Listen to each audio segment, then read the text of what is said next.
Bonjour, la troisième étape du réglage du Memo 2 sur une Singer MT610.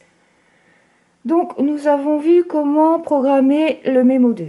Nous avons vu comment lui indiquer où se situe le 0 et positionner le travail par rapport au taquet. Maintenant, lors de la réalisation de notre point, nous devons, après un passage de code 1 sur 1 et transfert d'émail sur la fonture arrière, nous allons, après ceci, devoir régler la machine de cette manière. Les fontures de la machine. Donc, dans notre notice, il est indiqué que pour réaliser un point à jeter, il faut veiller à ce que les dents de fonture soient face à face. Les dents de fonture, c'est ici.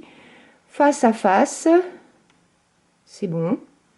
Ensuite, que le levier de translation, le petit triangle qui rappelle ce triangle, est sur 4,5. C'est bon. Sinon, le levier est ici pour le réglage. Soit on va à gauche, soit on va à droite pour régler ici la graduation sur 4,5.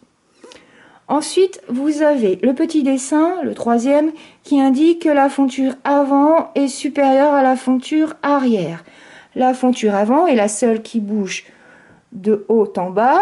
Donc la fonture avant, ici, doit être supérieure à la fonture arrière. Pour cela, il faudra utiliser les deux leviers ici et dans l'autre sens pour remonter la fonture et faire attention bien sûr que ça soit bien bloqué. Ensuite, nous avons le petit carré qui nous rappelle le petit carré qui est ici, qui nous indique que l'écartement de fonture est de 5. Et là, je suis en position 3. Donc ici, il va falloir que je me mette en position 5. Donc ici, légèrement, la fonture avant s'est écartée de la fonture arrière.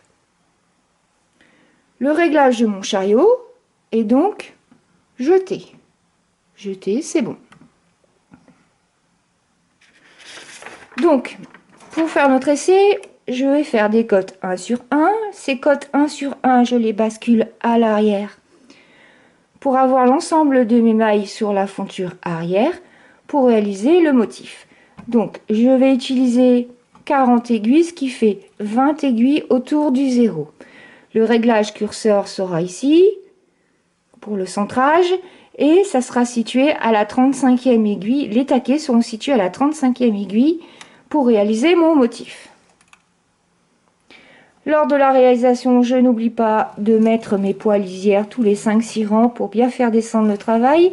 Et je devrais utiliser du fin fil pour permettre aux aiguilles qui ne vont pas tricoter tout de suite de bien prendre le fil. Si mon fil est trop gros, en fait mes aiguilles ne vont pas pouvoir absorber en quelque sorte le fil qui n'est pas tricoté et je vais avoir des mailles perdues. Voilà, maintenant il ne me reste plus que la réalisation à faire. Pour le point de la page 33, motif 1 ou 29.